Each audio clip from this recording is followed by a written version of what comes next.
Photography Daily is a Loading Zone production. Barney's just about to get his nose, not burned, electrified on the electric fence that's there for the sheep. Come away from that, Barn. Come on, away from that. Come on, away. It won't be a pleasant experience. Referenced the show a long time ago when I managed to hold on to some electric wire next to a field of horses. You might remember that. Welcome to the Photowalk. Another day, another towpath. But you know me and the river. I love it. I'm walking a slightly different stretch. Walking west. Is it west towards Reading? Is it west, Barnes? He's not bothered. He's got his nose in the long grass. He can smell something. Let's get our first picture of the day. We're kind of in and out of sunshine today. 1,100 shutter speed. Just a sketchbook image to show you where I'm walking. f4.5 ISO 160, and there we go. Barney's pulling on his lead. One more. First picture of the day with a very impatient looking dog at the end of a 5-meter lead. The foreword. You know, piecing this show together today, 3 things came together that have created the overarching theme and the title for the show, which is today all about digging deep. Barney's looking at me. Dig? No, that's not permission to dig. Come out of there. Digging deep, emotionally, mentally, sometimes physically. I think about when I've had to dig deep as a photographer, and I suppose the most immediate one that comes to mind would be moments like photographing funerals, where you wonder if you've got it in you to to A, photograph it, B, to stay professional, because I'm a soft old sausage, and showing empathy and sympathy and thinking, right, keep it together, be professional, and C, I suppose, dealing mentally with how I'm perceived as a photographer, as a person, I suppose, on the outside, as an outsider at this tremendously personal event.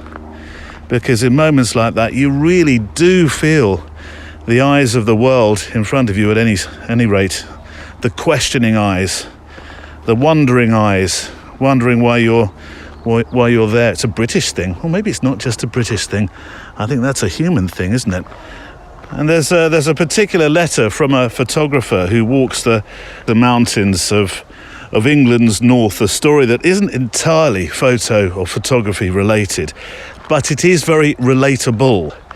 I am sure, a personal story, as are 3 stories actually from our patrons today, who I asked to describe a moment of digging deep themselves, to make a picture or set of pictures.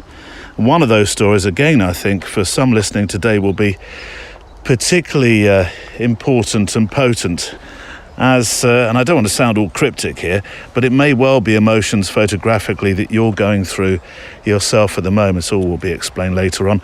And then there is my guest, Simon Townsley, a New Zealand-born photographer who moved to the UK and spends, much of his time visiting places in the world that you and I might think twice about having our passports stamped in, that's for sure. He is twice winner of the prestigious British Press Photographer of the Year. He's just returned from Ukraine and Afghanistan, working on photo stories that are emotively, physically, I'm going to use that term again, physically, and actually in terms of personal security, challenging, and a definitive real moment of having to dig deep as a photographer and as a human. So it's a foreword to the show today that's, this has become serendipitously a sort of dig deep episode. Not all the letters and conversation, no, but much of it today. And it's funny how when preparing this really, I think, really quite unique style of show, driven by your letters, made by your letters and our guests, that a theme often emerges. And this is certainly one of those walks that we're spending together, where that's happened. Today on the Photowalk. Well, it's like any of these photographs of really shocking scenes where people are suffering I find myself employing techniques that really quite protect me from what I'm seeing.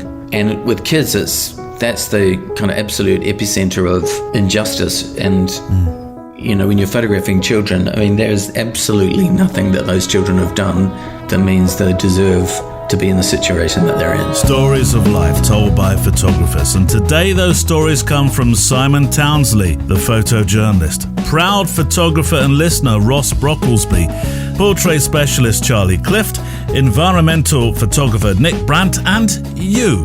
This is a photography podcast on a walk from the letters you send in, the thoughts that you have, and words from our special inspirational guests. Whatever you photograph with, be it a DSLR, a smartphone, a film camera, or the Lightro light field camera, which I invested in right at the start when it was in the experimental stage. You trailblazer, you, Neil. Yeah, this camera was capable of refocusing images after being taken. It had a fixed aperture measuring resolution in megarays instead of megapixels, and was capable of focusing from 0mm to infinity. And that is all I can say from the copy-paste. I just knew I could tap on an area and it focused and made everything else, for want of a far more technical term, fuzzy. In my experience, it was the worst camera I ever bought, the most daft moment of gas ever suffered, and it's now a dust trap in the attic. I can't speak highly enough, and those behind it apparently went back to work in Google. Anyway, this isn't a show that will make you feel a little lost if you don't know how megarays work. Let it go, Neil, let it go. It's all about how we feel when we make pictures, and what it does for us, and what it does for others. And in that 6.6 billion people on this planet can make a picture with something, probably not a Lightro, there's a lot of us about to walk with on our photo walk today. In the mailbag then, the camera the stars loved to use, climbing mountains to get fit, find mental well-being, and take some darn good pictures. We talked to 3 patrons who dug deep for their own picture-making experiences, portraits and stories all around us. I'm salivating over a camera I simply can't afford, getting angry for our art for positive effect, and unusually, we're taking musical thinking time in 2 places today. So, shall we walk then? Checklist out. Coffee and Garibaldi's packed. Check. Boots on and laced. Check. Walking trousers or shorts. Check. Spare batteries. Check. Memory cards or spare film. Check. Earbuds in. Check. Lens caps off. Let's walk. Barnes, do you want to go in? Do you want to go in? Do you want to swim? He's just started to... Sir Barkalot's really found the water of late. I don't quite know what it'd be like. We're going on a barge for the day soon. That might make an interesting photo walk episode, actually. Not quite sure what it'd be like if he jumped actually in the canal, but at the sides there's places where you can get in. Do you want to go in? Go on, have a splash. Go on. He says that's a bit deep. No, go on, splash. I'm going to push him in. No, shouldn't do that. Go on, in you go. I'll throw a stick in. He'll go for that. Hold on, here we go. Stick of the day. No, stick of the day is going for a swim. Oh, now you have to get it. Go on. Well, I don't think so. Okay, fair enough. There was your opportunity. I worked with a drone pilot this week called Harry Wallace. Harry Wallace, Neil. Didn't you used to work with his mum? Oh, you're sharp. You're very good. Yes, I did. How did you know that? And tomorrow for patrons, I have a story on The Moore Show about what we found, Harry and I. But in the meantime, and for fear of embarrassing Harry, sorry, Harry, just in case you're listening this week, it was very strange in a way working with you, Harry, because now you tower over me. But only 14 years ago or so, Harry with his brother and his mum and his dad were in my studio for a family portrait session, running around a white infinity cove, which was very much the fashion at the time. And so when he turned up on site on Monday, there was me able to say, "Oh, Harry, haven't you grown? Oh, I remember when you were yay high. And now you're flying drones, and you're working on cool short films, and you're filming in places like the Maldives, and you're buying a kit from mpb.com. Blimey, Neil, you shoehorn that in." Well, that's as may be, but it's absolutely true. because as we were taking our lunch break in the picnic area of a motorway services restaurant in Berkshire, planning some pictures, eating vegan sausage rolls from Greg's Bakery, I know how to live, we got to talking about desirable cameras. And Harry started salivating, which I thought was all about the vegan sausage roll. But no, it was all because of the Leica Q2, which is this 47 megapixel camera. Is it more? Have I got that right? I may have to check my numbers before we talk about it again. A 47 megapixel camera that's used by a different Greg Williams, who I'll come back to on the show a little bit later on. This powerhouse little camera from Leica is a favourite also, it seems, of Daniel Craig. And so it's not, as you can imagine, an inexpensive beastie, red badge, deep pockets and so on. But Harry said to me, as we looked through the pictures that Greg Williams makes with this camera on his website and Instagram, Harry said that this is the camera he's saving up to buy from, no word of a porcupine now, mpb.com. And I got this warm feeling, because when your respected peers and colleagues are using them as well, well, for me, it felt like we talk about the circular economy. For this moment where Harry was saying, I shot from MPB as well, it felt like a proper full circle of info and action, because I'm sure that I've talked with Harry before in the past about using MPB. So I'm thankful to mpb.com, who, when I looked when preparing this show, had no less than four Leica Q2s for sale, and a clutch of monochrome ones as well, a company that have so generously shown their faith and support in this project of ours, this podcast that we do, this Photowalk that we making our photographic imprint. So thank you, mpb.com, the people to use when it comes to buying and selling and trading used camera kit online in the UK, the US and Europe. And I'm proud that they're part of our story here as well, because they help photographers like me and like you to tell our stories, which for Harry soon could well be with his Leica Q2. I'm deeply envious. What a beautiful camera. Let me tell you a bit more about Greg in a while, because I think you may want to go and take a glimpse at his work. Now, all letters are important, but I think I may be about to surprise you with one in a moment from Ross Brocklesby. A really quite personal story, but I'm pleased that you shared it, Ross. I really am. Both the pictures, which will be on the show page today, and the written story as well. But let me start with a sort of quiz, really, since we're talking about Daniel Craig loving his Leica Q2. Catherine Cunningham wrote to me to remind me of the actor and some say Hellraiser, Dennis Hopper, which kind of fits the start of our walk today. It really does. Dennis Hopper, a controversial actor, says Kate, but also an incredibly talented photographer with access into the 1960s and 70s world of excess and parties, and of course actors. I find his photos mesmerizing, she says. And here's a great story about him. They say that after one film he participated in, that he had to review 18,000 black and white film shots that he captured himself. He started with a $351 Nikon. Now, I think when I read a bit more into this, that was a camera that he didn't buy himself, that perhaps his wife bought for him. I'm not sure. There's a few different accounts on that one. Sadly, he died in 2010 from prostate cancer. Or says Kate, I would be camped on his doorstep. I'm sure he'd have a story or eight to tell.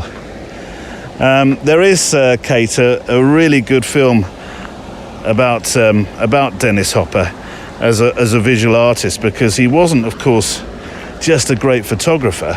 Aside from the acting, he was a painter and a sculptor, and a very good one. And I'll link to that film on the show page today. We always put the films at the foot of the page, just below your pictures that you send in. And let's not forget that amazing part, while I think of him associated with photography in a film that's it's one of those late Friday, late Saturday night pictures for me. You watch with a good couple of Garibaldis, and maybe in the olden days something a little bit stronger as well. He played the part of the photojournalist in Apocalypse Now, which is featured within the film that I've linked to. And I think there's something quite special about, well, there's something that happened on set. I'll say no more. It's a long film. It's an hour and a half. That's probably a 5 Garibaldi job. No, that's a packet of Garibaldi's job, isn't it? And there's also a link to a New Yorker article about the picture that he made that started his whole fascination with photography. So Dennis was a particularly good candid photographer, it seems. He was a march right in and be part of the whole scene photographer, whilst managing to retain a fairly unobtrusive approach by all accounts. So if Dennis Hopper walked anywhere, never mind just onto set, Dennis Hopper with a camera, you'd be saying, that's Dennis Hopper, isn't it? That's Dennis Hopper. I'm not sure how unobtrusive you can be as a big star actor. But so some audio in a moment featuring in order two directors talking about Dennis Hopper's photography and art. It'll be David Lynch and then Wim Wenders, who identifies this very personal style that he had as a photographer. But look, stars and their cameras. I promised you a bit of a quiz. Here's the quiz. Stars and their cameras. Celebrities or heads of state, even our Queen. They've all had their fair share of favourite cameras and lenses, haven't they? So let's see how you fare. Let's see how you do with this. I'm going to call this Leica or Rolleiflex. Or Rolleiflex. Depends how posh you are. Who do you think would have used what? We'll start with James Dean, who Dennis Hopper actually commented was the actor who kind of knocked him off his perch, because up to that moment Dennis thought there was no better younger actor. So what do you think?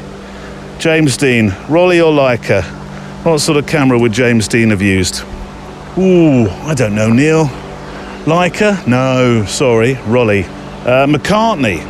Now McCartney, he's an interesting one, because of course photography really does run in the family with the McCartneys, doesn't it? What did Paul McCartney use though? Rolly, yeah. Stanley Kubrick. Oh, now Stanley Kubrick, Neil, he would want to use a camera that just enabled him to move around the set, surely, very quickly, and I suppose both the Rolly and the Leica could do that, but what would he be? What sort of style camera do you think Stanley Kubrick would have chosen as his personal camera? Rolleiflex, yeah. All Rollies so far. Liz Taylor. Surely, Neil, one's got to be Leica. Liz Taylor, what do you think? Go for Leica, go on. No, I'm not falling for it. And you're right not to. Yeah, Rolleiflex again. I get this feeling that none of them were flush enough for a Leica. Maybe. Do you think that's why? Anyway, let's hear from David Lynch and Wim Wenders about Dennis Hopper and his photography. Even when he was in trouble, was taking pictures, was painting, was always hanging out with artists, painters rather than the film people. He was documenting a whole era with these photos, and he just did a killer job of catching it. Dennis is, in my book, first of all, an artist, and he's a great photographer. And if he'd only been a photographer, he'd be one of the great photographers of the 20th century. Dennis, he comes and he instantly takes that distance away. You immediately start behaving like he wasn't even there. And not many photographers have that quality. Wim Wenders, and before that, David Lynch, talking about the work of Dennis Hopper. And if you have 90 minutes on your hands, do watch that film. It's on the show page today. It's about Dennis, and not just his photography, but about the artistry, him as an artist, him as a sculptor. And thank you, Catherine Cunningham, for reminding me of him and his work. Right, pictures on the show page today from, we'll start with Ross Brocklesby, that came with a story that was originally actually part of our wonderful Facebook group. Have you joined that yet, by the way? No? Oh, come on. We have some superb contributors in there. And they share the most incredible pictures and personal stories. And this is one of those, really. My other half, he says, as he starts his letter, may have had something to say about this, but I think it's a subject that is overlooked when it comes to mental health. I feel it's a story that needs to be shared. This one is more of an inspiration letter, really, for those who've struggled or are struggling with their weight. I have 3 words for you, says Ross. Don't give up. My partner has battled with weight for many years since having children, becoming complacent and eventually just giving up, really. I myself had never had this problem. It wasn't exactly what you would call trim.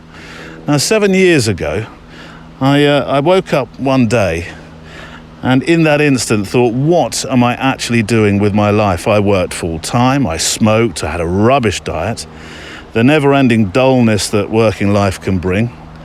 I'm sure we've all been there at some point where life starts to pass by. So 7 years ago, that day I decided in an instant that this life was not for me anymore.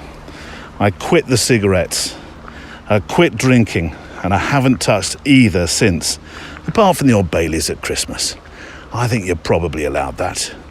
I wanted a new high, a new addiction, and new experiences, so I started hiking and climbing with a real thirst for life for the first time in a long, long time. Now, my partner was starting to see this change in me, and she was curious about the places that I was going to because she wasn't fit enough to do this. So she took a radical decision to undergo weight loss surgery, which appears to be frowned upon by many people as an easy way out. But let me tell you, it's expensive and it's not easy. She lives on medication and vitamins, which we pay for, and eats very little now that 80% of her stomach has been removed. She's lost weight dramatically over the past 12 months, slowly gaining her fitness back over time as well. Now, we did small walks to start with. We gradually built up, and in January of this year, she climbed her very first mountain, Blencathra via Sharp Edge, and has a real thirst for life, and her confidence now is absolutely amazing. I'd always wanted her to accompany me, but obviously knew she couldn't, so the first time that she did climb the mountain with me was incredible. It was so good to finally show my wife what she'd been missing. Now, this podcast promotes mental health awareness, and it's important to acknowledge that even one's weight can affect your mental health. The getting outside, the hiking, the climbing, the photography, I dare say as well, was fantastic for me. But for her, well, she is a new woman. It's amazing to see the changes.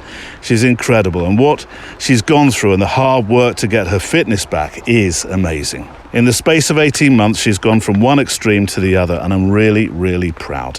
I wanted to raise this because one's weight is a bit of a sore subject for some people, but I'd like to say, don't be scared. Do what you need to do to make you happy. And if it's a diet or going under the knife, don't necessarily listen to others. Do what you need to do. I've seen from the outside how much being overweight can destroy a person's confidence to the point where they won't even walk anywhere for fear of ridicule, and it's horrible to see. She did what she did because I inspired her to do what I do. But whatever your reasons, just be happy. If this doesn't relate to you, but you know somebody who struggles with these demons, just support them. I just think the point to all this is never too late to change your life for the better. I like to think I inspired her, but in truth now, she inspires me. Ross. That is, it truly is one of the most inspiring letters that we've had into this show. And I know it started as a post, and it's one of the most sort of potent love letters, really. At the same time, I really believe it is that I've had the privilege to read on this show, and I thank you, and now your partner too. Sarah is her name. I know it's not mentioned in the post, and I asked if I could mention that. So Sarah is her name. And thank you, both of you, for allowing me to read this. So if we're swapping home truths, the show hosted once by my radio hero, the late, great John Peel, I will say that I too have been battling with my weight the last few years in particular. It's all too easy, isn't it, to blame it on COVID and all sorts of outside influences. So it's I dare say it's a subject that many of us have a great deal of personal experience with. There are some pictures on the show page today, 4 that are made by Ross as he walks with his partner in the most stunning backdrops as the canvas for his photographs. They are remarkable, and so is your story. And though this isn't necessarily, well, it isn't really a purist photography letter, is it? Who said they need to be? After all, what's the strapline to this show? Stories of life told by photographers. And that's certainly a story, isn't it? Also, I thought you might like to hear from Ross. So midweek, when I was just piecing this show together, and I popped in that letter at the start of this show, I thought, why don't I call him? So midweek I had a chat with Ross about this story and his adventures behind the lens. Although she doesn't like to admit it, she is proud of what she's done. She's not one for, I don't know the term for it, but she's not going to brag about something. She's not one for that. She's quite modest, so she would never say I'm amazing because I've done this. She'd never do it like that, but she is amazing for doing it. Well, the pictures just, I mean, they are astonishing, the heights that the landscapes that you're seeing, the views that you're seeing. There's a great, I mean, we've talked about the mental health benefits of walking, and clearly there's been physical health benefits here as well. But being together at the top of these mountains must also bring you something pretty special as a partnership as well. Oh yeah, that for me is, because I mean, like I say, I've been with friends before, and then when people have said, oh, do you want to go like the mountains this weekend, like if a friend said that and my partner said that she wants to go, I would 100% choose my partner, because being at the top of a mountain with my partner is amazing. That's the best thing that's come out of it, because I get to share it with her rather than just coming home to tell her about it and then say, oh, look at these photos, aren't they amazing? Because it's one thing to see a picture of it, but it's another thing to do it yourself, and to be at the top of a 3,000-foot mountain, which is about as big as we get in Britain, but still nonetheless, it is for me, that's the best bit about it. And my thanks to Ross Brocklesby for your story, incredible story. Appreciate you sending that in and sharing that with us. And you know, I must do more of that, having a chat with you following your letters. It just felt that it was right on this particular occasion with Ross. I'm looking forward to seeing more pictures that, Ross, you make on your adventures, perhaps some from Sarah as well. If you'd like to send your stories in, then I'd love to hear from you. The email address is studio@photographydaily.show, studio@photographydaily.show, 2,000 pixels wide, please, for your pictures.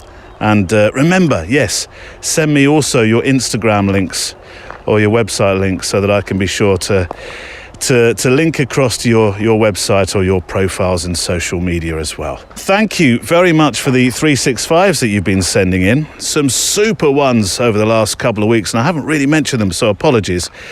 The 365 is our community 365. It's a chance to take part in a picture a day feature without that stress, that anxiety of thinking, oh, I've got to make a picture for the next day. And it becoming that sort of treadmill of picture making, as some people, not everybody, some people describe a 365. But with our one, of course, you don't have to be sending me one every single day. No, we're all taking part in that process together, sharing our pictures from around the world. One today is from John Dorset, which I love. It's number 308. And let me read a little of that story to you. He says, I took this picture on Anglesey using an old Nikon film camera and some Ilford FP4. I've been dabbling with film recently and I've enjoyed the process. I'm a naturally anxious person, so I'm prone to taking multiple shots of the same thing with digital just to make sure. And then I have literally hundreds of shots to wade through to select a keeper. Honestly, I can post-produce each image to within an inch of its life, seeking that final look. So using film has removed a lot of that anxiousness. I took far fewer images when I shot with film. I spent more time observing and waiting for a picture to come about. So there's more to this on the 365 tab. I just sort of stopped halfway through a sentence there, but some interesting points that John makes, particularly about over-editing. So to my guest today, yes, Simon Townsley, twice winner of the British Press Photographer of the Year. He talks about photojournalism as a way of life. He's not long returned from photographing in Ukraine, and he's also been recently out to Afghanistan photographing the drugs problem under the watchful but seemingly sympathetic eye of the Taliban. He also talks about the importance of photojournalists and photojournalism, and this question, which is on everybody's tongue at the moment, of integrity. It's a big subject, isn't it? It would seem, on all kinds of levels. Nudge, nudge. This is Simon Townsley, part one of two parts today. Simon, you've not long returned from Ukraine as we talk, and I saw your pictures from some of Ukraine's 700 orphanages. Scenes of children many to a room, and I thought back to pictures made by a dear friend of mine, Giles Penfound, when he was photographing in the Balkans War in Fornica, just outside, I think it's north of Sarajevo. I mean, war is awful from all angles, but the orphanages bring it home in a most haunting way. And I wonder how it affects you at the time when you're making those kinds of pictures. Well, it's like any of these photographs of really shocking scenes where people are suffering. I find myself employing techniques that really quite protect me from what I'm seeing. And with kids, that's the kind of absolute epicenter of injustice. And you know, when you're photographing children, I mean, there's absolutely nothing that those children have done that means they deserve to be in the situation that they're in. So it is very hard. So with all of this kind of thing, I'm really acutely aware that I'm there in this sort of privileged position of being the voice of whoever it is I'm photographing. So I work really hard on the technique, and I focus very hard on getting the right image and exposing it the way that I want to, and lighting it the way that I need to. And, you know, all of that process protects me. And it's only later, if I'm talking about in detail what I've experienced, that I find it difficult. Some photojournalists say that it actually gets harder, not easier, with the years.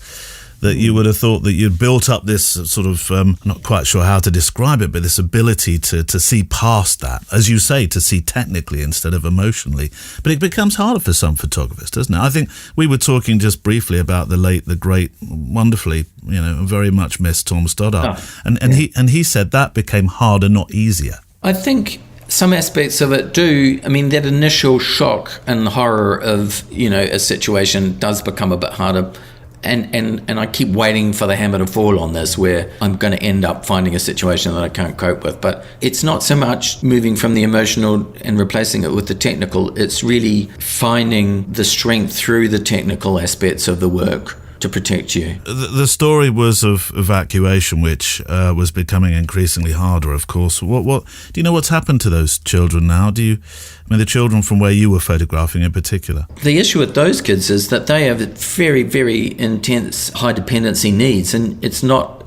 And so what the people in there were saying is, we can't just put them on a bus. No. You know, some of them need kind of life-supporting technology, and what well-meaning donors from outside the country don't understand is that you can't just ship them out without having a lot of kind of support in place. So I think they're still there, and they were keeping a view as to whether they needed to move them, which is more risky than leaving them there.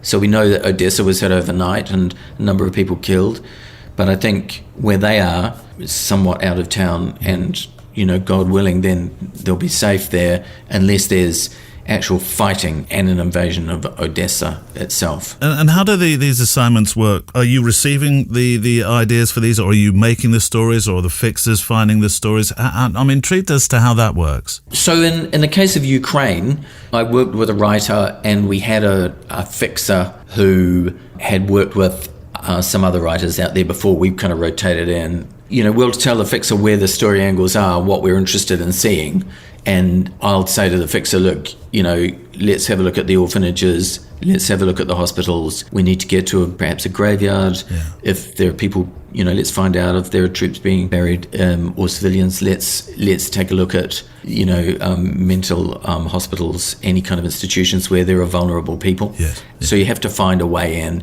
for me, a visual way in, a powerful way into the story. And working with the writer, that's what we do. So the fixer then phones around and calls their contacts, and then we follow it up, depending on what the angle is at the time, you know. So imminent invasion, or during invasion, or announcement of possible biological or chemical threats. All of those things could lead us to following a different path. And some of those stories become very, very personal. There's a story of, I hope I'm going to pronounce her name correctly. Is it Irina?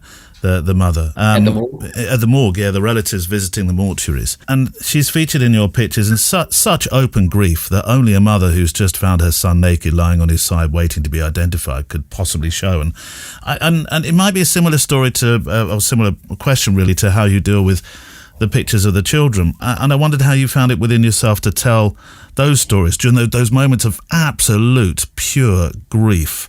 How you balance getting the picture with trying to maintain dignity for Irina as well. Yeah, I was at the morgue and, you know, arrived and just trying to get my head around what I was seeing. So there were a lot of bodies outside in bags, and then they brought a body out from the main morgue office and took it to what turned out to be the overflow that had 50 or 60 people in it, where they just simply didn't have room. And that was, truly ghastly. It's a room full of corpses, most of them not covered. So I'd been there for about an hour when Irina turned up, and everything kind of galvanized then around her. When you're there and when it first unfolds, you don't know what direction it's going in. No. Right? I had no idea why she was there. It only became apparent.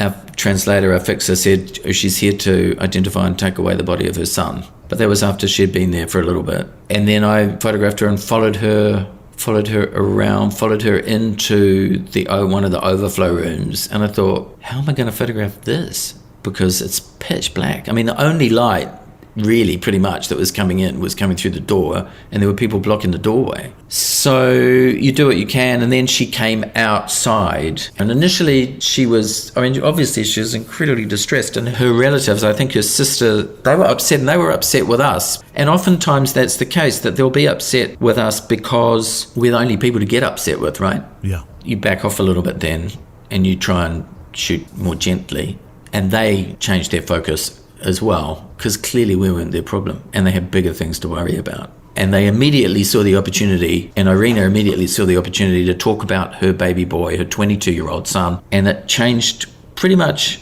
in a matter of 30 seconds from, what are you doing invading our space and being here photographing this, to, let me tell you about my son, and now we see why you're here. And going through her phone and showing us the photographs of him as a baby and as a young man, and before he went off to the front, and talking about him, and then talking about the war and asking why this had happened, and conveying all that feeling and all those emotions. Yeah. So it was a really interesting example of why we should be doing this job, why it's so important. And there's no dignity in any of this. There's no dignity in war. Well, Don McCullum famously laments that he's not sure how much he changed, if anything, that these wars still happen, that tyranny still seems to triumph. Well, I'm not trying to stop wars. I mean, that's not my job. I'm trying to show you how awful it is. I'm not trying to change the world. I don't think I can, but I think it's desperately important to do it. Well, this is clearly something we'll come back to, the stories that you cover. But I'd like to rewind all the way back to the start of your career and from where the interest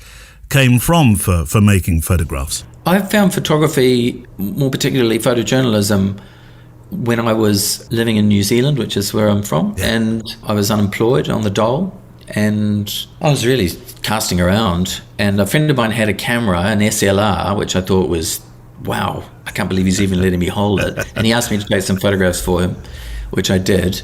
And that just opened up the world.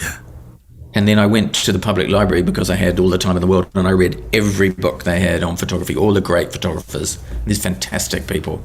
And I'd never understood photography until that moment. And that was it. I was hooked. Were you being inspired by the pictures by the likes of, I don't know, Larry Burrows and people like that? I mean, Larry Burrows was the one. Was he? I can't believe you mentioned his name. I mean, that stuff is just, I look at it now and think, how did he do that on Kodachrome 25? I mean, how did he do it anyway? Yeah. But I mean, let alone with the technical issues. After this conversation, I'm going to get that book out again.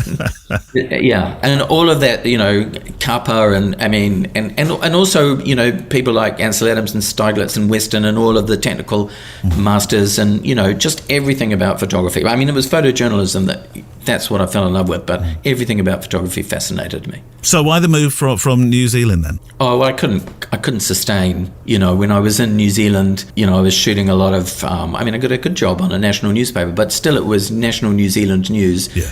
And I finally got to do a military coup in Fiji in 1986, and I thought, this is it. Yeah. This is what I want. Unfortunately, it's not all like a tropical paradise. No, I wouldn't imagine. The face of photojournalism has changed so much in that time as well. I mean, there are less staffers at newspapers. Many photojournalists talk of having to foot their own bills. to travel to places like Ukraine. I spoke with an Australian photojournalist a couple of weeks ago, Gary Ramage, who declared that I think he'd spent well north of $10,000 to find and foot his own insurance for the stories that he made in Ukraine. He's still trying to make the money back. So it's changed so much, hasn't it? Yes, it has, but it's always been really expensive to cover these stories. Yeah. I think we forget that even 20 years ago, if you said, I want to go and do a conflict somewhere, and you tried to get money for it, you'd be hard pressed to get money. And it was going to cost you hundreds of dollars a day to have a vehicle and a driver and an interpreter, and then to live, and you got to go in there and get the airfare, right? So you're already out. Just to break even, you'd be doing really well.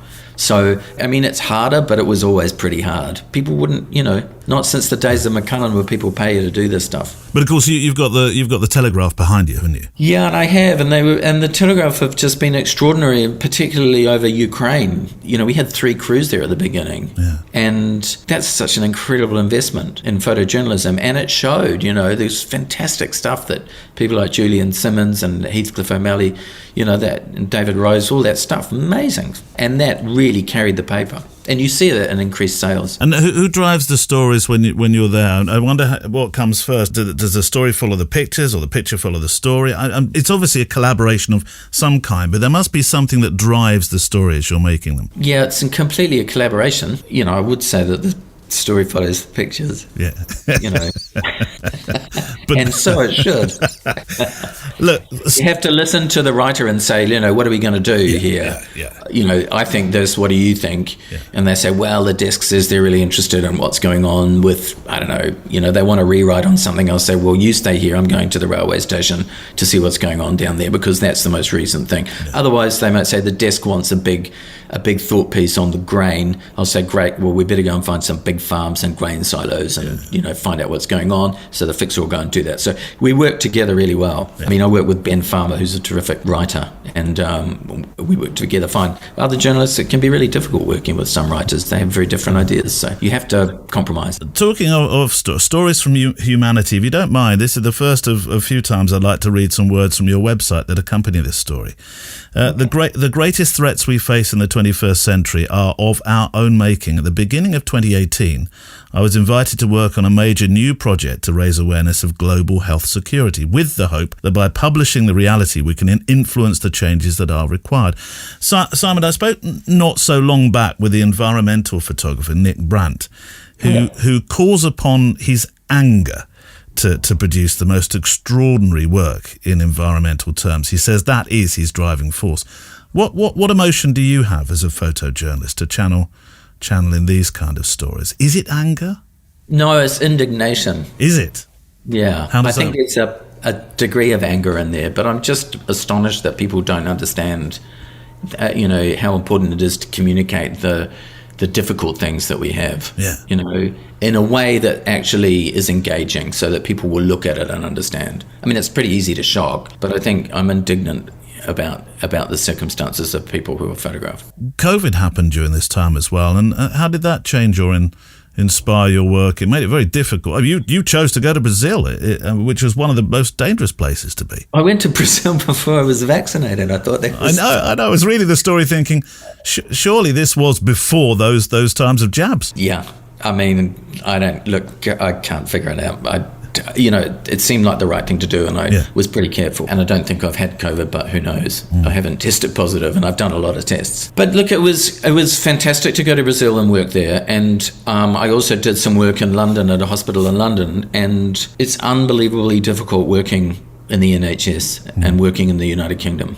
I find it incredibly hard. There are just no end of barriers put up to try and prevent photography. Why, do you think? Well, because photography is the most powerful form of communication over and above video and audio, because it's iconic, it sticks. Because people want to control be in control of the message. And once you invite a journalist or a photographer or someone, you lose control, and so there's no trust. And I think a lot of people watch too much television where photographers are always portrayed as being ratbags, standing and shouting and barging around and holding cameras over their heads. that doesn't reflect the kind of work that I do. And during that time of COVID, trust was this subject much discussed when it came to journalism and photojournalism, wasn't it? I don't know whether I've ever seen journalism studied for all its trustworthiness in quite the detail that it was during that time. Do you think people generally trust what they see and read now? Well, I think that was a turning point, and I think more people realised that they needed to get their news from news sources and not from social media, which isn't media at all. It's just entertaining. You're the product. So you need to go to a reliable source, and that reliable source turned out to be, in my case, the Telegraph. Yeah. It's pretty straightforward. And so their circulation went up hugely and stayed up. So I think that's good in that regard. And it's great to have that conversation. I've recently had a couple of exhibitions in Switzerland. Yeah. And, I talk about trust. That's when I'm asked to speak. I talk about you have to trust. Find someone that you trust, to deliver your information. And the people that I work with, the NGOs, the health services, they have to trust me. Otherwise, they shouldn't let me in. And I should trust them that they're going to show me everything. We're actually all on the same side.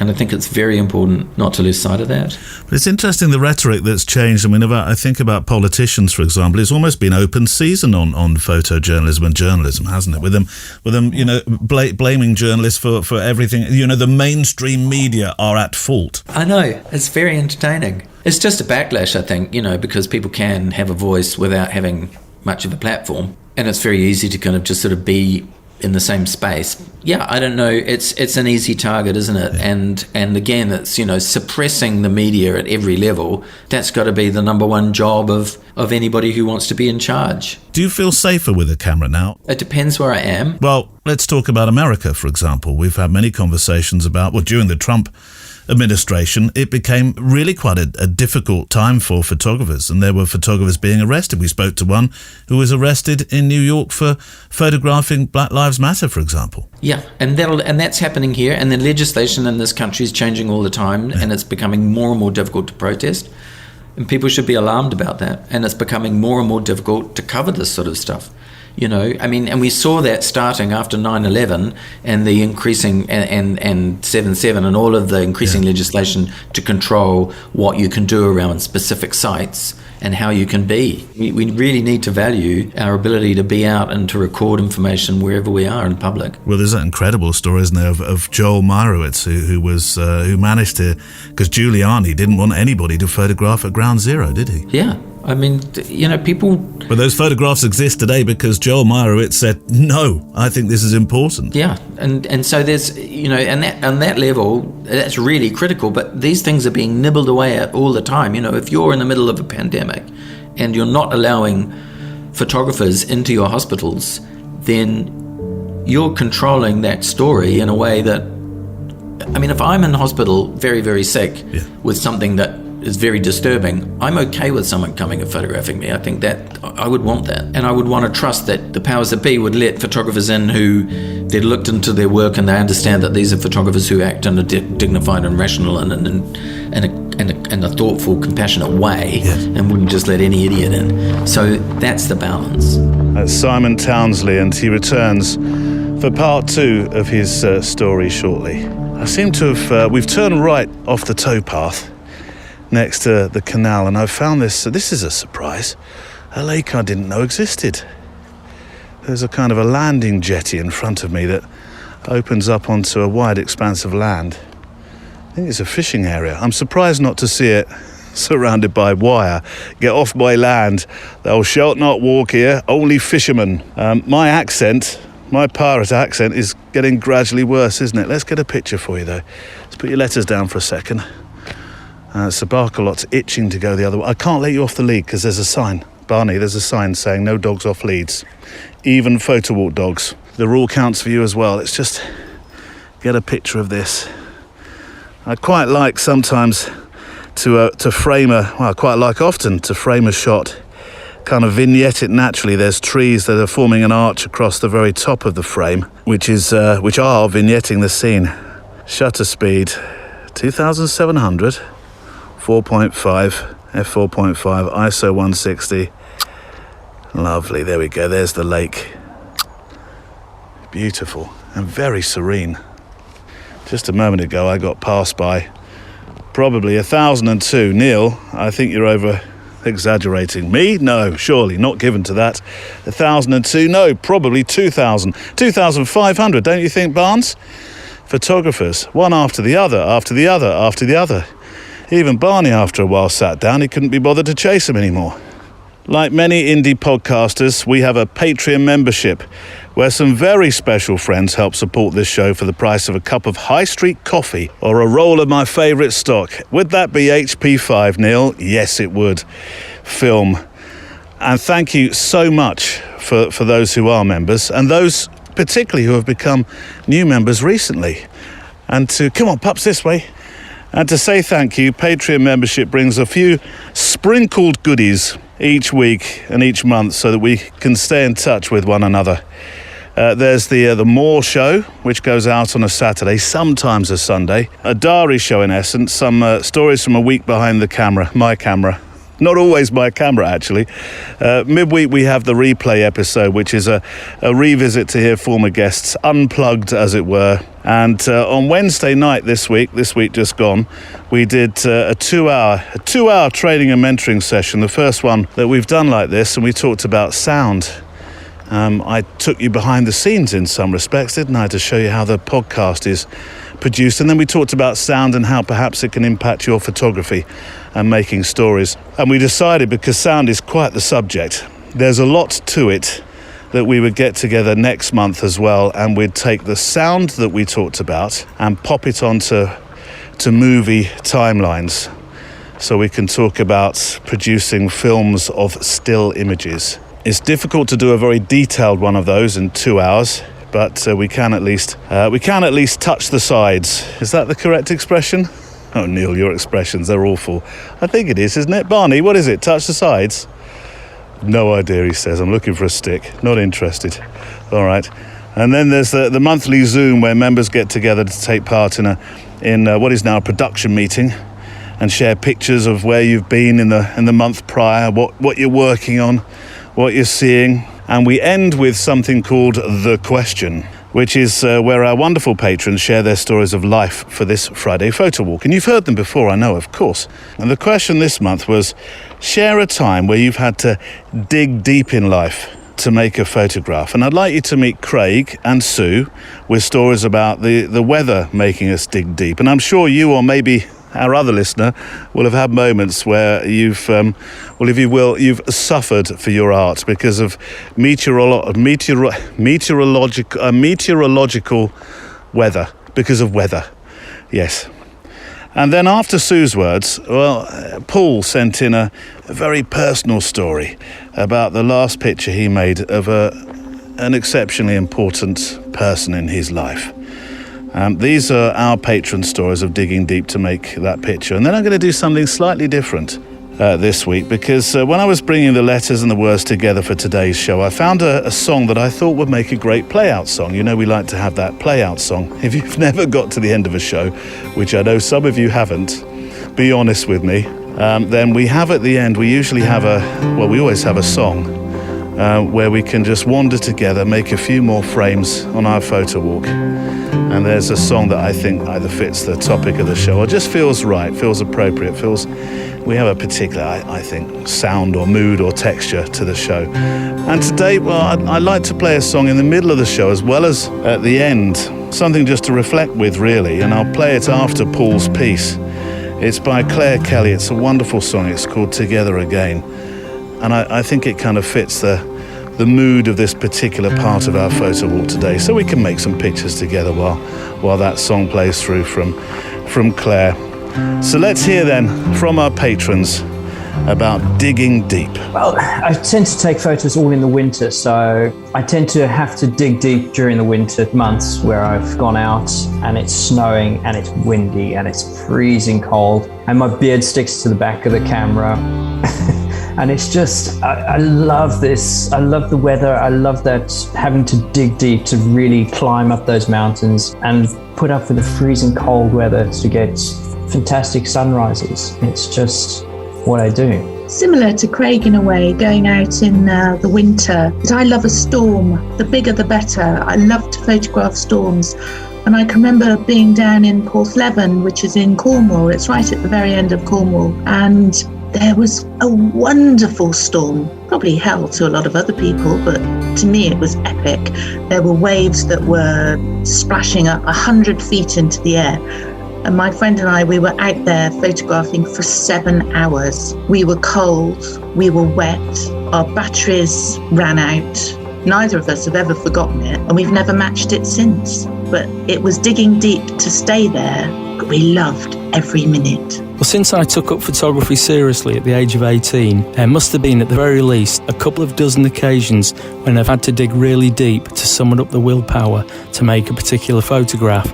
The hardest occasion was with my mother, Kathleen Edith Hudson. I should say at this point that photography is not a hobby or pastime for me. It's long since become a way of life alongside writing. The way in which I best communicate and express myself and document what I have witnessed in my life.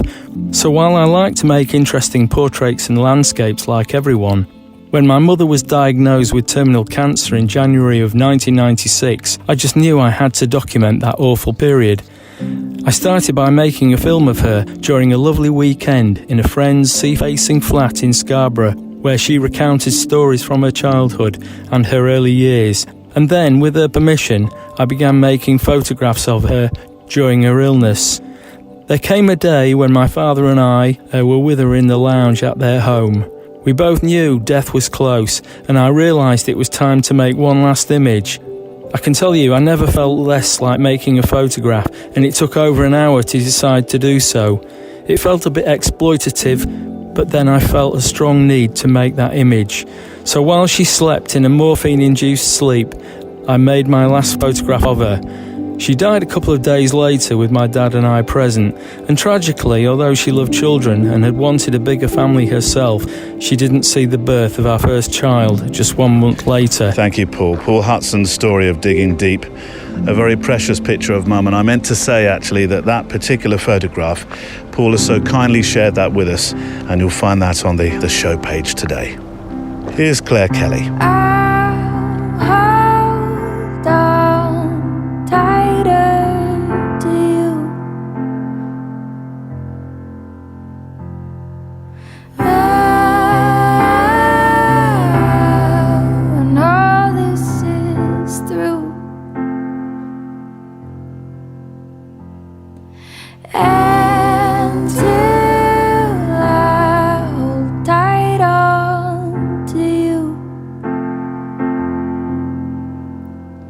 We'll just head down, carry on, 'cause what else can we do but get through?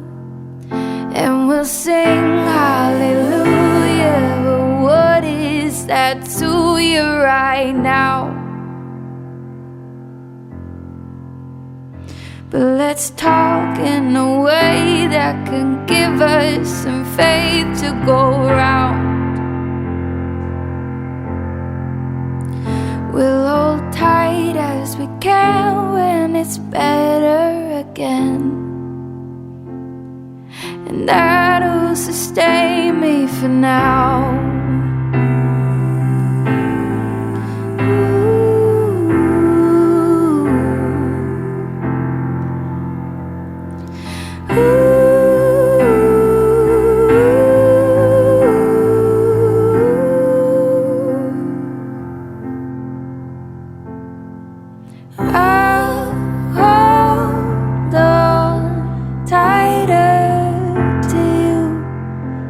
My friend, when we're together again, together again, when we're together again.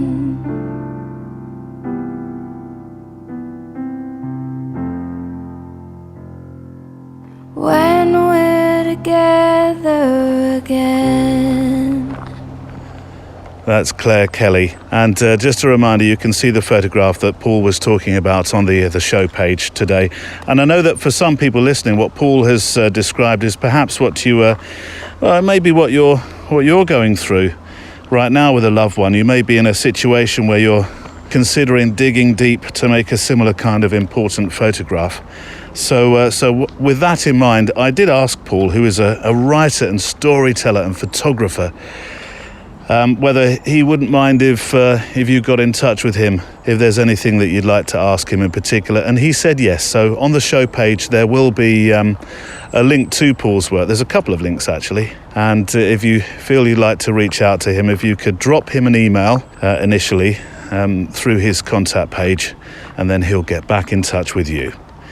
And on the subject of his website, which I got reacquainted with yesterday, 2 Garibaldi moments at least, possibly 3, I think, from memory, you'll find a treasure trove, and I mean this, with capital T's, of stories, both pictorial and written, and I absolutely adore your writing and your storytelling, Paul. And there's one particular page on your site that I think says everything about seeing pictures and narrative all around us, all the time, when we're carrying our cameras.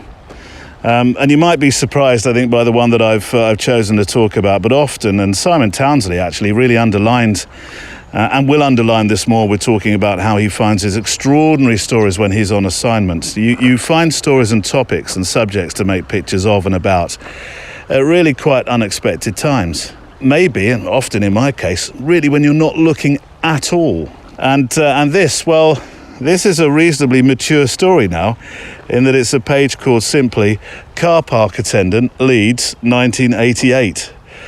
So I think we can refer to that, can't we, Paul, as an evergreen story. I'll let you go and read it for yourself as I popped it on the show page right at the top, a link straight to the relevant web page. But what I find inspirational is how Paul found somebody one day, just in his day-to-day, as he's carrying a camera around with him, that becomes this kind of, well, this historic figure and story, a man whose name we don't even learn, but that doesn't seem to matter.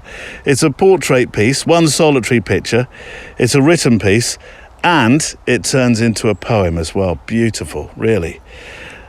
You know, a couple of weeks ago, recording my other podcast, the Fujifilm flavoured one, the Fujicast, with my good mate Mullins, who I'll talk about at the end of the show, actually. A question was asked in the live show, which we recorded at the House of Photography in London, in London's trendy Covent Garden. The question was asked from a live audience: if you weren't photographing what you are photographing for a job, what would you choose? And on the spur of the moment, I chose to spend time with, it was real sort of, I suppose, quite hard-hitting storytelling of photojournalism, like spending time with the air ambulance, spending time with the police. But I think, had I read Paul's piece first, I'd have realised what I would really love to do, dearly love to do, if photographically making pictures didn't pay my mortgage and I could choose whatever subject matter I wanted.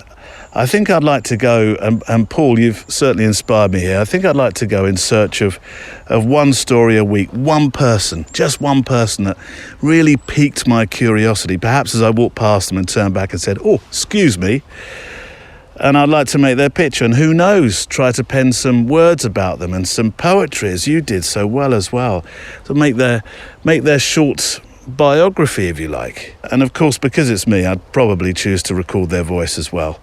A kind of, I suppose, a kind of portrait time capsule. So thank you, Paul, for your Digging Deep story, one of our wonderful patrons. And if you'd like to become a member and spend time with people like Paul and the others that are in that group, and some wonderful conversations that we have, there is a link on the front page of the website in an orange box. Isn't it yellow, Neil? Oh, let's not start. Yellowy orange, orangey yellow. Another photographer who I mentioned right at the start of the show today, and is worth a visit. His link will be on the show page as well. Is Greg Williams. Now, I've written to Greg on a couple of occasions, and I've got to be honest with you, never had anything back. Not one reply. Greg, you don't send Christmas cards, birthday cards. He's a very busy chap, I know, so that's probably the reason why. And I'll keep trying for you, because he does fascinate me. His story does. He is the darling of the film world. There are many celebs who only go to Greg for their picture. And he's the classic 30-year overnight sensation.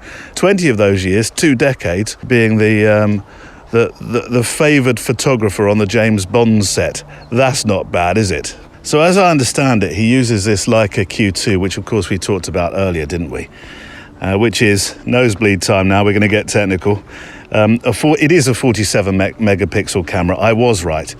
The lens is a fixed focal length at 28 millimeters, though the way he uses it in this very candid manner, and because of the resolution, this incredible resolution, effectively he also can punch in to create anywhere between 28 and 70 millimeter images, which are pin sharp. So that's what a fantastic way to make photographs, isn't it? So unofficially, this sort of range he has with his camera that is reportedly never, ever, ever far from his side. And the fact he spends time with some of the most photographed and interesting people in the film world. So we're almost sort of returning to the that story about Dennis Hopper right near the start of the show today. It means that he's got this ultimate storytelling tool, doesn't it? I tell you what, this is a camera I would dearly love to try, but nobody please ever put this thing in my hands, because my gas would move to DEFCON 1 level without a doubt. It will have to remain the camera that I push my nose up against the shop window to ogle, or is that ogle? One of the two. Like the young street rebel from Miracle on 34th, who pushes his nose against the window, doesn't he, when he's next to the cafe full of lovely cakes. That's what it feels like. And Greg's pictures on his Insta in particular show this wonderful story of characters photographed candidly. And if it's possible to make portraits candidly as well, which it is, isn't it? He does that too. And I love the stuff that he made at the BAFTAs, where he works with a very small, a very simple hot shoe mounted flash, tiny thing. Look, follow the link and tell me what you think. I'd be really intrigued to know what you think about his work. Let's hear from a past guest, shall we, for some more inspiration. And because I just mentioned the BAFTAs, I'm choosing the photographer Charlie Clift from episode 87, which I'll link to on the show page, who talked of his experiences behind the scenes at the BAFTAs, making photographs of celebs who have been photographed 1,001 times before, 2,001 times before, heavens, 10,001 times before. So of course, I suppose it's difficult as a photographer to do anything new, or sometimes enthuse upon them to come and have a photograph made or taken. And he talks about the set that he made, that he'd invite them over to as they came off stage to do their post-win portrait. But I think his approach, his way of doing portraits, that as far as the subject is concerned, is neither expected or planned.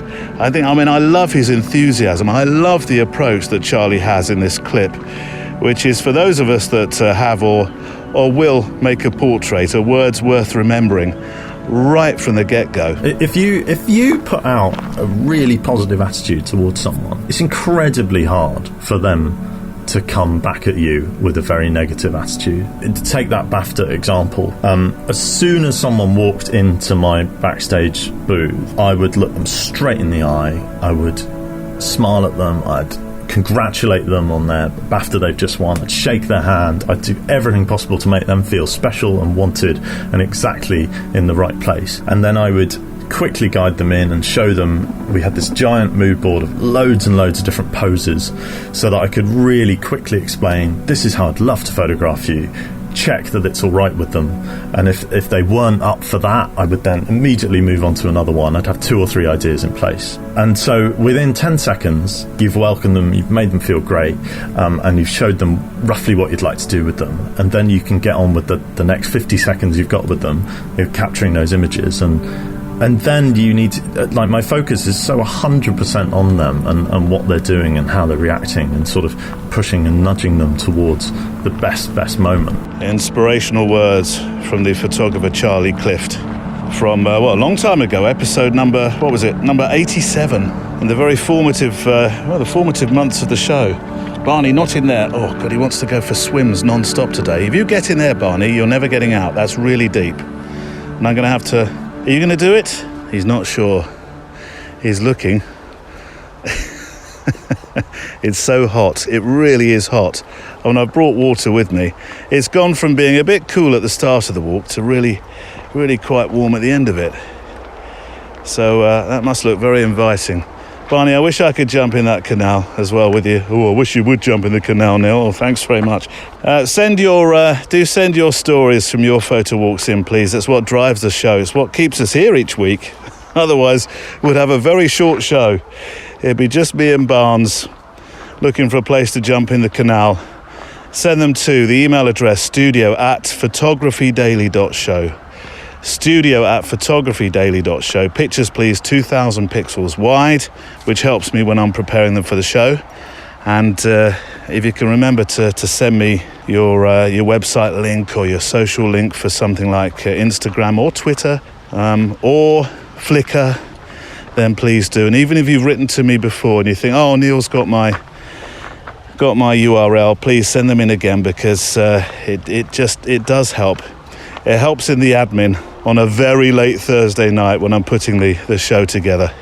So here's a first-time letter today from Darren Hayton. Thank you, Darren. Fantastic to hear from you. With some pictures that will be on the show page that are fantastically wintry. I know, here I am talking about the sunshine and the warmth and jumping in canals, and Darren sent me some very wintry pictures. It's always winter somewhere in the world, of course, isn't it? On one of the hemispheres at least.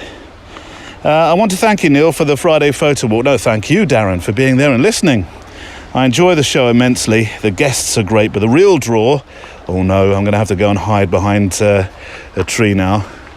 The real draw is the way you interact with them and with the people who write in. Generous and informed and kind and inquisitive. Could you add handsome to that list as well? That said, I have to confess that because I'm bad at following directions, I don't listen on my photo walks. Oh, that's okay. That's all right. I find that listening to podcasts while I'm trying to take photographs terribly distracting. I'll end up having listened to hours of interesting conversations and taken few if any photographs. You see, Darren, that's exactly what I do. You've just entirely sussed what goes wrong on the photo walk for me. Well, it's not wrong. It's just that I often don't end up making many photographs myself. Sometimes I make loads. Most times, though, I'm concentrating on your letters for obvious reasons. So instead, I listen while I clean the house. It helps me imagine I'm actually out taking photographs when I'm really just pushing the vacuum or mop around the house. See, that's a fair swap. I suppose I should try to follow directions at some point. So let me answer the questions. Now, what he means by that is that on the contact page, if you've ever thought, I'd like to write in, I'd like to share some stories or some pictures or a little bit about myself. Then on the contact page, I've put some questions there that may just help you start conversation. And these are some of the ones that Darren's answered. Why do I shoot what I do? Well, because something's captured my attention, says Darren. It really is that simple. How has making pictures changed my life? Just 3 words. I don't know. Well, thank you for your candour. What photographers do I follow? Well, I tend to buy books.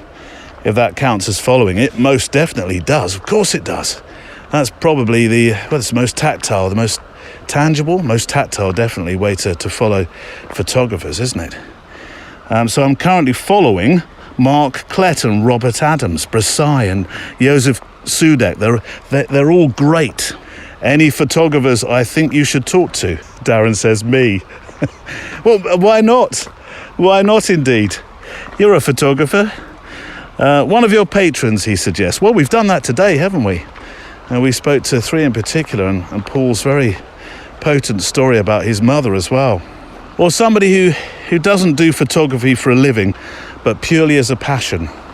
Somebody otherwise unknown. I think that's, we talked about this in the patron meetup the other day. So this is a pertinent time to mention it. I mentioned that I've had a few people that have said, I can't come on the show because you've spoken with Joel Meyerowitz. And I've always said, that doesn't matter. Everybody's a photographer. And I'm sure Joel would probably say, that doesn't matter. You're a photographer. If you make pictures, you're a photographer. You're passionate about what you do. So, That was one of the topics that we talked about on the Zoom meetup during the week. It's lovely here. There's a landing just before, you can probably hear it in the background, the water flowing through a lock. I've been talking recently about van life. Sorry, I'll come back to your letter in a second, Darren. I've been talking about van life of late, haven't I? I'm not so sure that I wouldn't enjoy barge life just as much. Let's get a picture so I can show you where I'm walking and what you're listening to. Shutter speed 450. f4.5, ISO 160, that's where we're set today. Another one of those. There we go. I print my work, says Darren, as often as possible. Every few months I print a small zine. Now that is a great idea, it really is. I'd love to send you one if you'd like. You bet I would. Finally, I've attached a few photos from the last winter storm of the season. The National Park Service closed Valley Forge Park, but I didn't see the signs. Is that your excuse, Darren? So I was able to spend the day alone wandering around the park. It was absolutely lovely. Do you know, sometimes there is really an advantage to, oh, was there a sign? Oh, I didn't see it. I must have missed that sign. I hope you and yours, including your dog, Barney, and the Garibaldis, when I lived in England, he says I grew rather fond of those biscuits, are all doing well. And I'll put your pictures on the show page. Come on, Barnes. He's stepping a little bit too close to this lock now. Come on. That is definitely not somewhere where you want to swim. I'm not jumping in there after you. It's every dog for themselves. Every cockapoo for themselves in there, I'm telling you.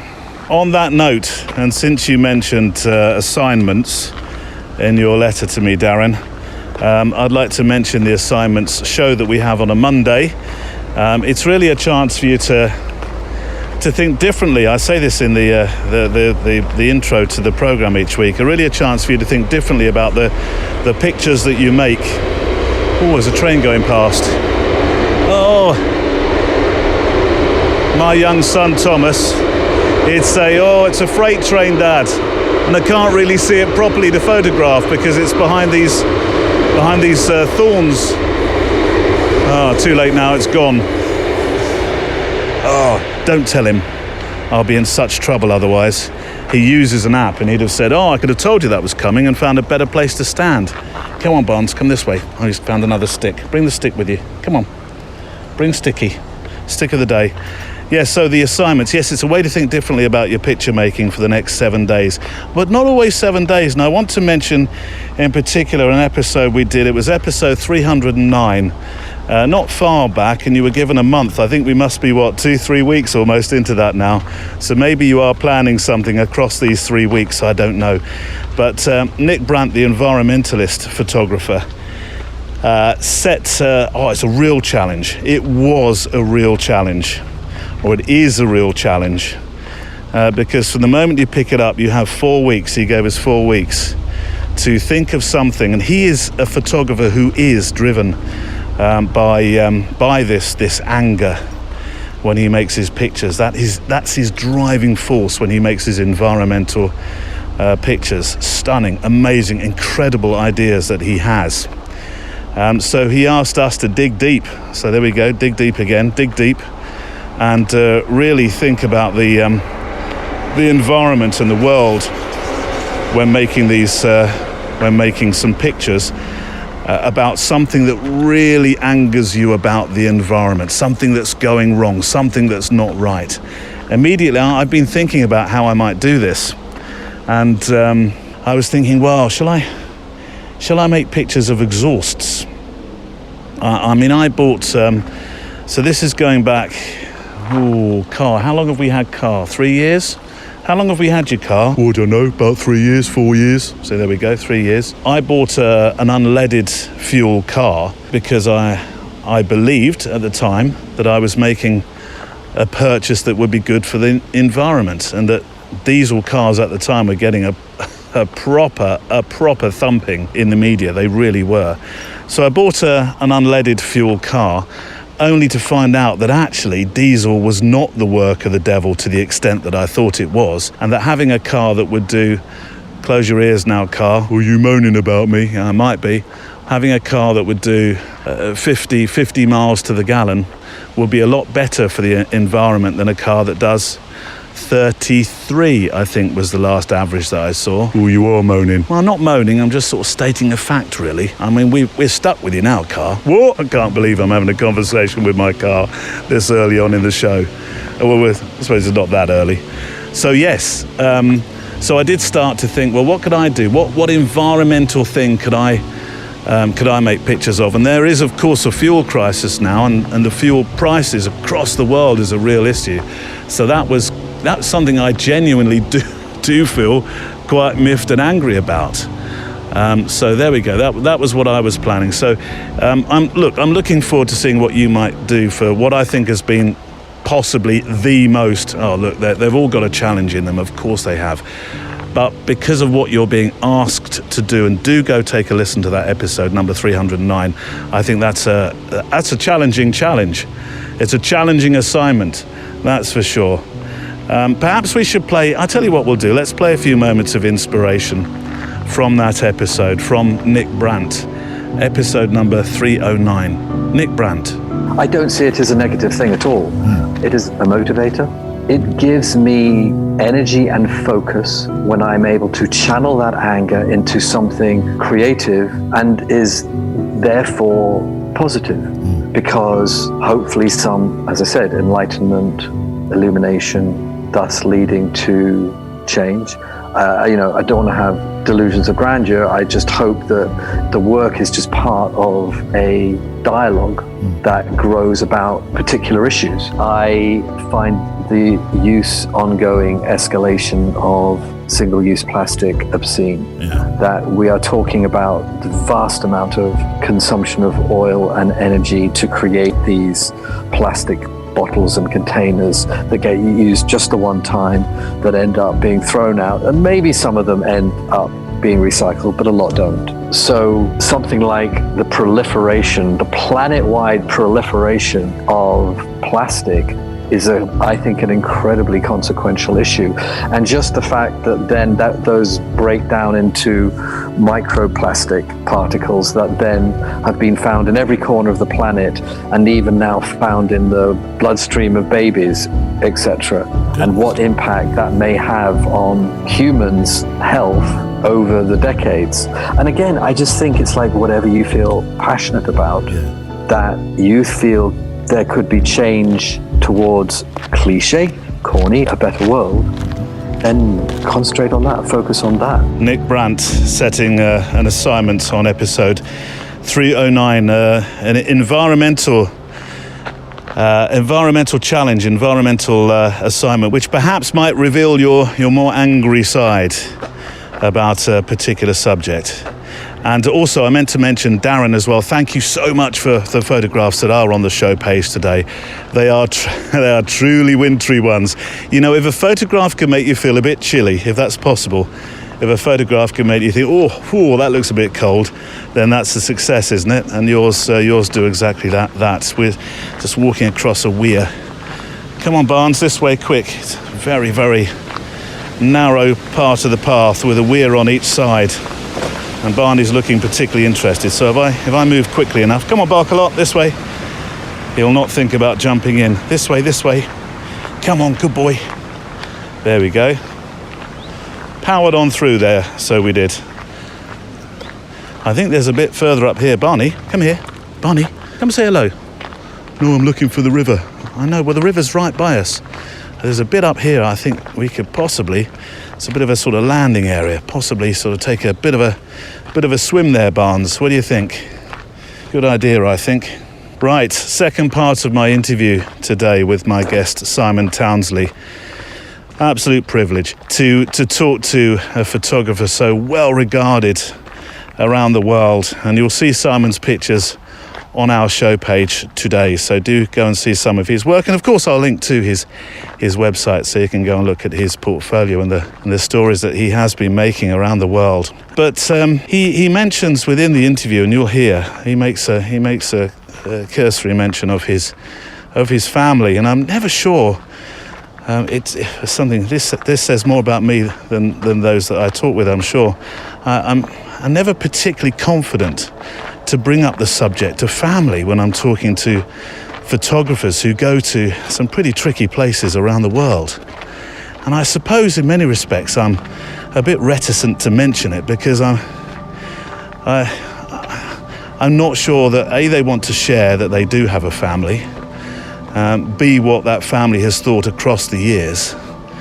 And there will be a C and a D and an E and an F, but some of those I feel a bit uncomfortable to mention. So yes, the thought of family, the thought of talking about family and what they feel about photographers that work in these tricky places in the world is something that I'm going to attempt to do in this second part of my conversation with Simon Townsley. You spent time in Northern Ireland, and I've talked about this facet with others who did, that the IRA courted photojournalists. They kind of knew how to use them, such as pointing their cameras outwards towards the army to paint the aggressor, as it were, in the light that they wanted to. But that's changing now, and I want to sort of bring it back that some photographers feel that they are now more the target than they once were anywhere. Oh, look, there's no doubt about that. You know, it used to be that you would turn up in a conflict and people would court you because they'd want you to cover their side of the story. Well, with social media, you don't need it so much. You can, look at ISIS, they are shooting their own videos and going direct to people to try and influence. I feel that, things have changed a great deal in that regard. And what is your thought about social media and citizen journalism? It's not good to rely on it. I mean, it's great that we can move images around quickly, and it's great that we can record things that perhaps otherwise went unrecorded. Yeah. But if you look at the great photographs, they're taken by photographers. Yeah. People who spend time. It's not even about the equipment. It's about seeing the image. Yeah. And understanding what you're recording and distilling the information, distilling the image, so that you give someone a sense of what's going on, what you're experiencing. Yeah. So you just hosing something down with a camera on a phone, that's not the same thing. And it is experience, isn't it? We talked just before I turned the recording on, of Marie Colvin, who has that wonderful story of working with Tom Stoddart, who managed to smuggle out of Beirut in her underwear rolls of film.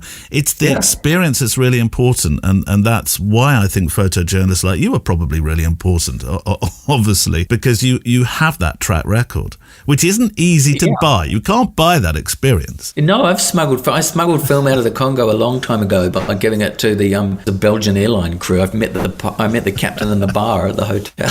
I gave him 60 rolls of Kodachrome, which he gave me after we'd kind of left the country, flown into sort of neutral airspace. I've never been so happy to see something. I mean, you can wire stuff now. You can send it by satellite. You can do all, but those days it was really, you were hoping that film was going to show up at the other end. We used to turn up at airports and go and find people in the check-in queue for a flight to London and ask them, would you mind carrying this back? And people would say yes. They wouldn't do that these days, would they? Do it. I mean, can you imagine that now? No way. I think there was a story of during the terrible Hungerford massacre, of a helicopter turning up and throwing film out onto a field for the photojournalists to collect. I mean, those were the days, right? Things have changed.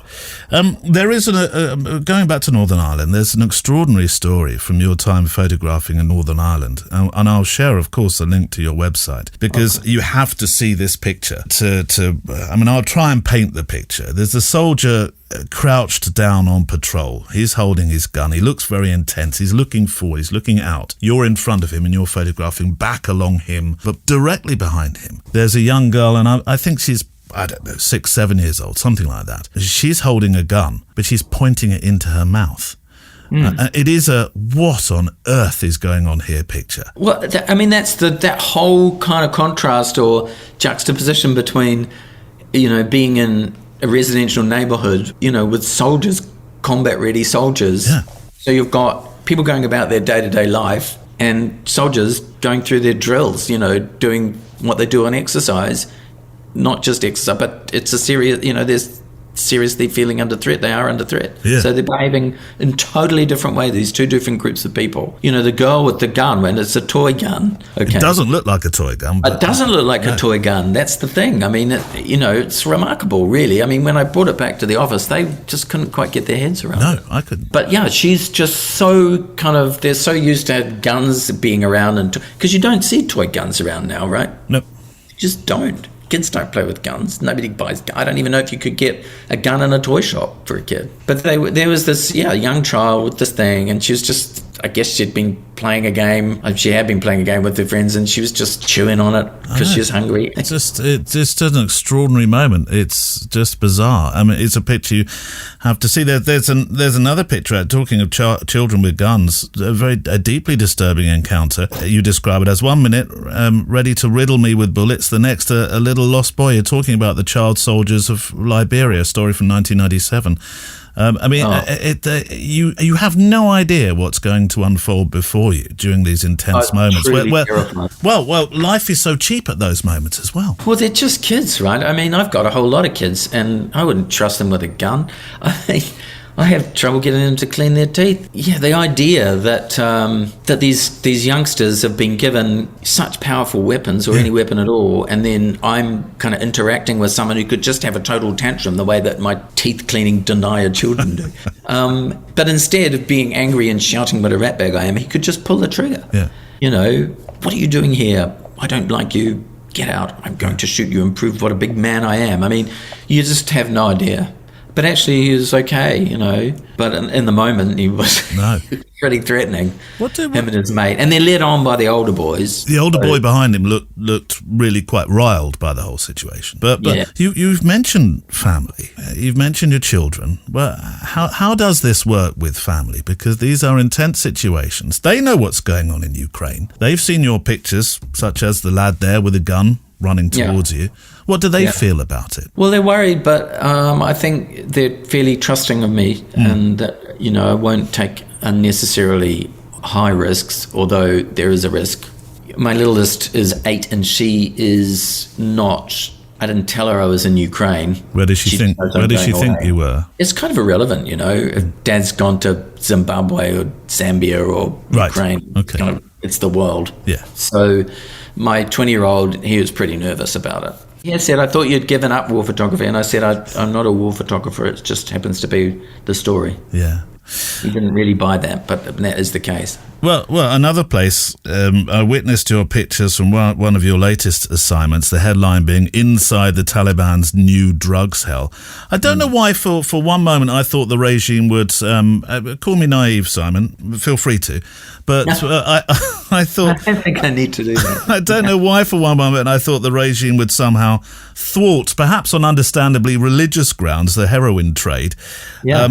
But it still reaches all four corners of the world from that country. But it's also a massive, massive one on their doorstep internally as well.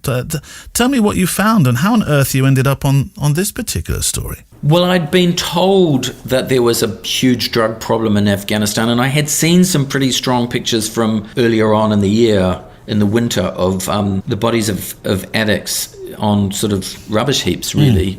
So when Ben, the writer, said we should go and do a story on hunger because there's a massive issue there because of the sanctions, I said, yeah, and let's do the drug story as well, because I think that could be pretty strong. So that's how I got into that. And boy, I wasn't wrong. I mean, there are millions of addicts. It's a huge proportion of the country, actually, isn't it?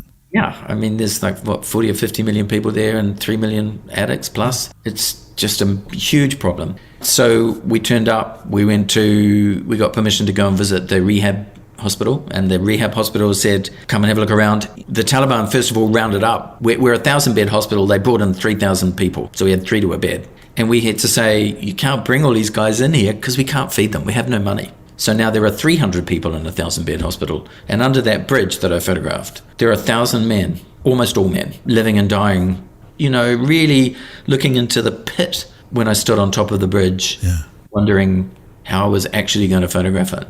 Well, I was wondering how you actually got either permission or how safe it was to photograph it. The Taliban aren't known obviously for wanting to share images that they would rather the world not see as the narrative of what they do. Yeah, I mean, I was fortunate enough that I think that it's an incredibly complex situation. So the Taliban do want international aid. They do want people reporting on the crisis, and they do want people to see things, but they also want to paint them in a particular way, although they're not particularly sophisticated when it comes to the media, so they don't fully understand necessarily how it all comes together. And they were very cooperative. Yeah. And providing we had the documentation, which we had, then we could operate fairly freely. The problem comes when you're dealing with random people at the side of the road who don't get it or they're cross about something.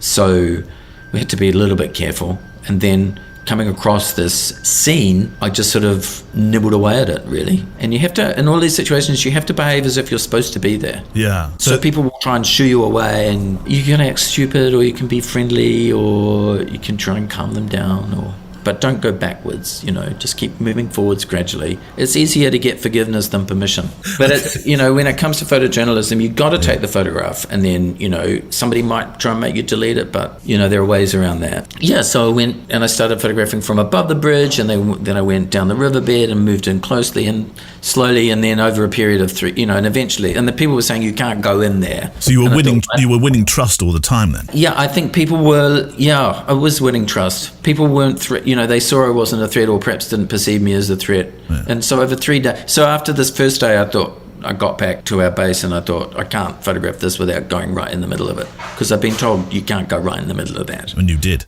There are 1,000 people on drugs. Yeah. It's not a great idea. And you've got like 15, 20,000 pounds worth of gear. Yeah. Wow. It's a lot of stuff to drag down there. But I didn't go there not to take the photographs. It's pointless. There's no point going if you're not going to take that risk. Well, who was with you? I mean, Ben was with you. You were there. Ben was with me some of the time, and our fixer was with me. And what about the Taliban? Were they anywhere near? They were kind of up on the bridge. Yeah. So did they keep an eye on you? Only out of curiosity. Yeah. They weren't there to kind of intervene. The pictures are extraordinary, and they are not pictures that I'm sure that the Taliban would perhaps be comfortable with the world knowing. Now that you have shot them, would you be able to go back in? I don't know. Yeah, I'd probably go back. I don't know. I mean, you have to take the temperature. I'd like to rewind quite some way to 1989. Again, I'm going to read from your website. Words alongside a black and white image that you made.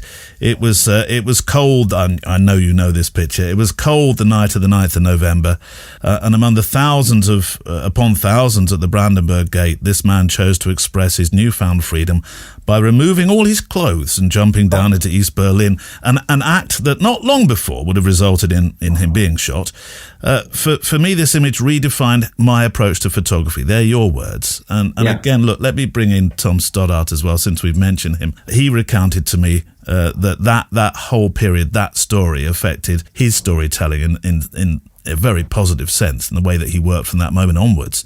And it did for you, it seems, as well. Well, that image wasn't published by the Sunday Times, who I was working for at the time, and it brought me into a real conflict with the picture editor there, because he felt it was inappropriate, and he was afraid of showing the editor a picture that involved a naked man's buttocks. Yeah. I mean, it was bizarre, and Stern magazine published it the following week, so they could see the value of it. But so I worked hard and long on that one. It was really unpleasantly cold, and it was sort of 2 a.m. by the time I got that image. And so I was focusing so much on trying to get that other things didn't happen. So for me, it was about, just having the courage of your conviction. If you know what picture you want to get that's unique, then don't do what everybody else is doing. Everybody else was doing a whole bunch of other stuff, and that was what I thought was the best thing to do. And it turned out the client didn't like it, but there you go. You've got to be true to yourself. But that's what you mean by that's the picture that changed the way that you work. Yeah, I do, what I know to be right, and, it doesn't always pay off, but in this case, I thought that was the right thing to do. Well, people do say shoot for yourself, and it sounds like you have that mentality that you shoot for you first. The story, hopefully, people will buy from you on that basis. Yeah, well, I always shoot with the client in mind. There's no point shooting in a way that they can't use the image. So, for the Sunday Times, for the front of the Sunday Times, if we were shooting on a Friday or Saturday, you'd shoot a 3-column upright with the most of the interest above the fold. Yeah. That's the way it was. Yeah. And what you choose to shoot's got to fit with the story that you're telling. But more than that, you've really got to be, you've got to be able to stand up and go, this is an interesting image, this is an image that says what's going on. And how have you changed your approach? You talk about the way that the pictures used to be made for magazines, looking at centerfolds, looking at the front. How have you changed your approach? Because these days, of course, you're aware that a lot more of it's going to appear online. And look, it's really liberating. So much of what we do, in the past, so much of what we did just went into a file. Yeah. If you got an image used, that's great. If you got 3 used, that was remarkable. Maybe you'd get a magazine spread every now and then. Everything I do now goes online as part of the whole global health project that I'm working on. And so, you're talking about having 10, 12, 15 images, and it's really encouraging to think, whatever I'm shooting, we're going to get a good show out of this. And stylistically, it's a little bit different too. Just the shapes are different. You tend to be shooting more in a more letterbox panoramics type format, which I love doing. The global, you mentioned the global story that you're working on at the moment.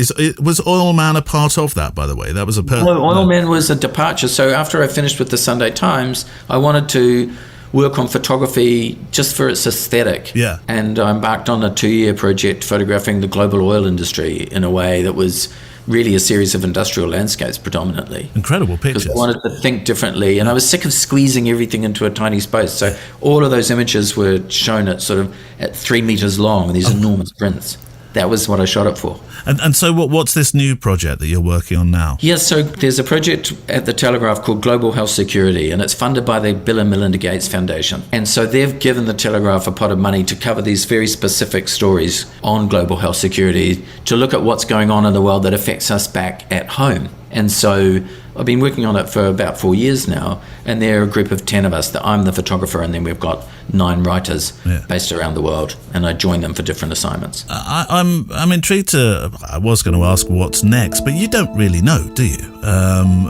As you said to me, you thought you might be on a plane this afternoon for a start. Yeah. Well, yeah, it's all kind of, you never know really. Right now I'm on the edge of going to India, and then after that, I don't know, it could be Yemen or Sri Lanka, possibly South America. There are a number of things, and that really you're trying to kind of fit the schedules together. That's quite difficult. So no, I don't know. The awards that you won, twice British Press Photographer of the Year, that must feel good. Or do the awards not matter so much?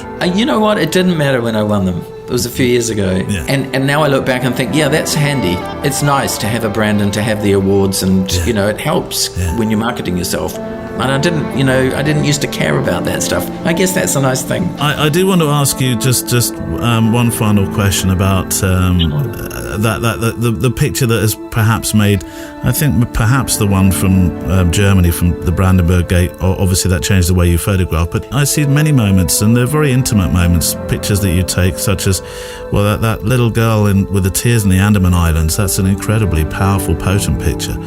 Shot for the Oxfam charity, I think, that particular one. But that's right. Are there any particular pictures that for you are those, this is my standout image, this is the image I go to, this is the image that tells me who I am? There are a few of those, and it changes depending on how I'm feeling. Yeah. They tend to be pictures that other people have written to me and said these pictures had an impact. So I've got a lot of emails about the photograph from Afghanistan of the people under the bridge. That moved a lot of people, some of those pictures. Or the photograph, there's a refugee called Nadia who I photographed. There's a portrait of her, a Mariupol refugee. Thought I was very pleased about it. It made a big difference to people. And then going further back, there are some, I can't really talk about them, they move me quite a lot. And then another kind of more contemplative times, that Oil Man work that I did, those industrial landscapes, they keep me in touch with photography. So there are a few. That's Simon Townsley, and my thanks to him for spending time with us on the programme this week. Oh, look, toward the end of the show, and Barney's found the bit he wants to jump into. There we go, look. Go on, Barney. Have a little swim. So hot. There's a brace of... is it a brace? What's the collective noun for barges? There's a brace of barges coming. While you're having a swim, let me just get a picture. Go on, Barnes, have a swim. Have a good walk in there. That's going to cool you down. What have we got? Shutter speed. Oh, it's quite bright. 3200 f4 ISO 160. Here they come. Not sure you'll see the one behind so well. Oh, Barney, you've just shaken water all over me. Oh, you grimo. Let me get another picture. You put me off my picture. Right, another picture. Perfect, lovely. That's such an English riverside scene. Should we get one of Barney? He's on his lead. So sorry, it's a dog on a lead picture. I prefer to have a dog off a lead picture when we're doing little portraits of barns, but there we go. Go on, have a good swim. Go on, jump in. Oh, no! Go on, jump in again. If he was a big dog, I'd be absolutely covered now. Here we go. I'm not making the best photographs here. No, that's a packet of something. Horrible.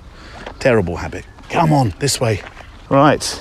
Well, you're much better now. You've been able to jump in the water. That looked very inviting, didn't it? For links to our guests today, then do go to the show page, and I'll put links to Instagrams and websites, pictures, of course, so that you can reference those that you've heard speaking to me today. I'll tell you what's on the More episode in a moment, and I say it with a wry smile because I believe we're going to be touching two particular nemesis subjects of mine. Oh, really, Neil? What would they be? Wait a mo, I'll tell you. If you get a chance to share the show, that's the best way that you can help us. Alongside, of course, he says, hint, hint, being a patron. So if you've liked what you've heard, go to the show page, copy and paste the website address onto your Facebook into a photographic group, or maybe share it with a camera club. They're fantastic. Camera clubs are a great way to share what's going on, or pop it on Twitter. That's a great way to do it. Grant Scott said that Twitter is one of his favourite social media platforms only a couple of weeks ago, didn't he? Right, music. This is going to be rousing and a little different to the pitch of our usual play-out songs. Neil, you sound like you're preparing me for a shock. No, it's not really a shock, but digging deep sort of felt like the show could handle this. It's the sort of song that I know I listen to when I head back from something pretty challenging. So I hope it will work for you as well. Me and Sabarkalot, we're gonna tap together on the way home to this song. Me on the steering wheel, and he on the seat next to me. And for those who write in, whenever I mention something about Barney that you want to warn me about, a couple of weeks ago, I got told never to feed him currants or raisins. What do they put into Garibaldi's? Is it currants or raisins? Or is it really dead flies? Somebody wrote in and said, they're poisonous to dogs. And he was absolutely right. I had no idea. So I've not allowed Barney to steal Garibaldi's from me, or not knowingly, till the other night, since receiving that mail. So yes, I do strap him in properly. He has the proper doggy harness. So he does. So yeah, we have some rousing music to end with on the show today. And we have to have a postscript as well. A final thought for the show, and it's a photographic thought actually from Andy Warhol, no less, that works, I think, with the pitch of the play-out song that's about to come, I think, anyway. So from Andy Warhol, the best thing about a picture is that it never changes, even when the people in it do. Tell me how to think. Lay me on your riverbed tonight. They'll be chasing after us. I can't remember where you said it was. Are we different or are we the same? Are we different or are we fair game?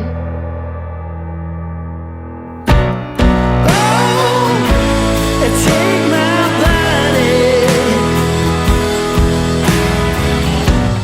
Oh, just take my body. Oh, take my body.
Arcade and Take My Body. And that's it for this week.